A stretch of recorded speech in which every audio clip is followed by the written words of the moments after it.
Hey, hey, hey. Dr. Shanae here at the Collective Wellness Institute, coming back to you with part four of our Let's Talk Trust series.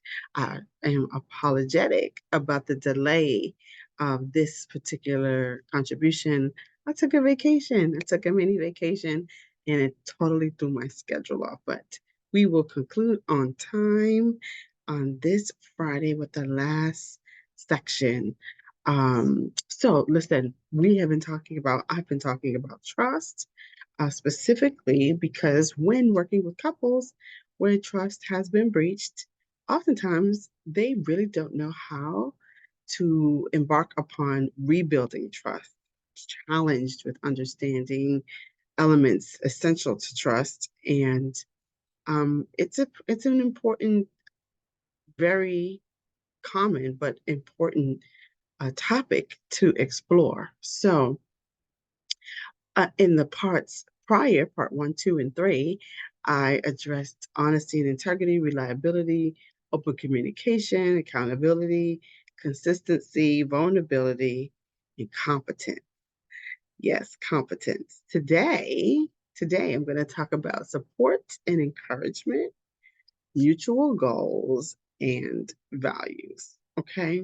So we're talking about trust. We're talking about someone's ability to earn or to dispense trust. And why do we trust? Why is that even important? Like, trust is oftentimes at the foundation of our relationships, not just intimate relationships, but work relationships, relationships in community, civic organization, um, activities, and even our relationships with like our government officials, with our church leaders, with our neighbors, with law enforcement.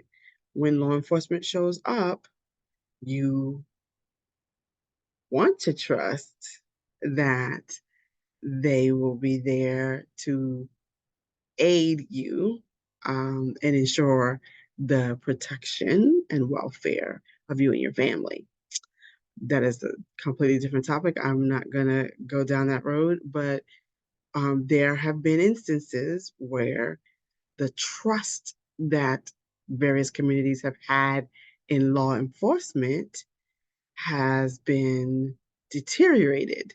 And one of the reasons for that is connected to not feeling like the entity has been supportive of the community, or those communities, that their interactions, the community's interactions with law enforcement did not feel as though that community's well-being was being supported, right? And so that's a really easy example, but we want to feel supported in all of our relationships. You want to believe that your colleagues have your back. You want to believe that your mate has your back, that your family has your back. And not only that they have your back, but we all want encouragement as well. So if you're in a relationship of any kind and you don't feel confident that the individuals with whom you're in relationship with can support you sufficiently and are encouraging, that can be incredibly just challenging. I belong to a number of organizations that are associated with being a breast cancer survivor. And we have had some amazing opportunities set before us. But sometimes the individuals who don't understand the community have not been impacted by breast cancer in the same way, have not fully understood the magnitude of the things that those groups do or the manner in which those groups serve. And when those moments are prevalent, that one unrelated group doesn't get the depth of the other group's service, it is typically in the area of support. At least in my life, it's been in the area of not really feeling like they got it. And when you don't really get a thing or don't really understand, it is hard to support in a meaningful way. And it can be challenging to encourage meaningfully. And so if I said I went dragon boat racing, or dragon boat paddling, I was in a dragon boat paddling race. Many of you would not understand what that is unless you have committed yourself to investigating that or somehow have had a personal intersection. And so, um, meaningfully supporting me through that could be challenging. And therefore, I may not trust that you will show up to a race, right? So that's an example that's somewhat personal, but not too intense, I think.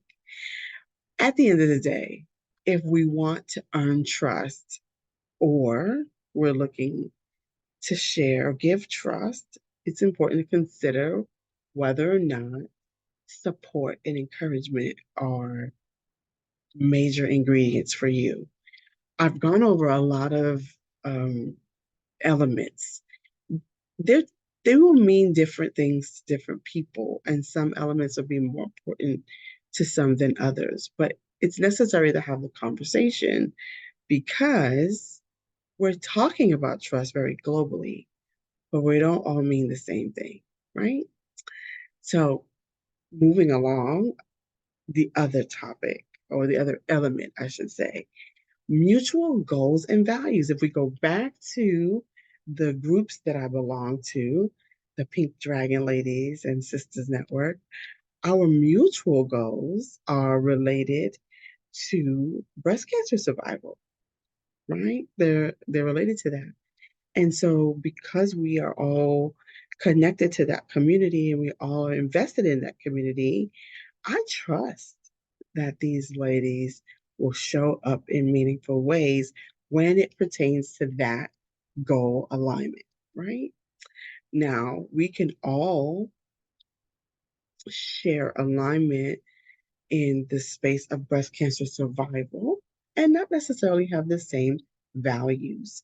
And actually, in both of those organizations, there are individuals whom, who have different value system, that have a different value system than that I have.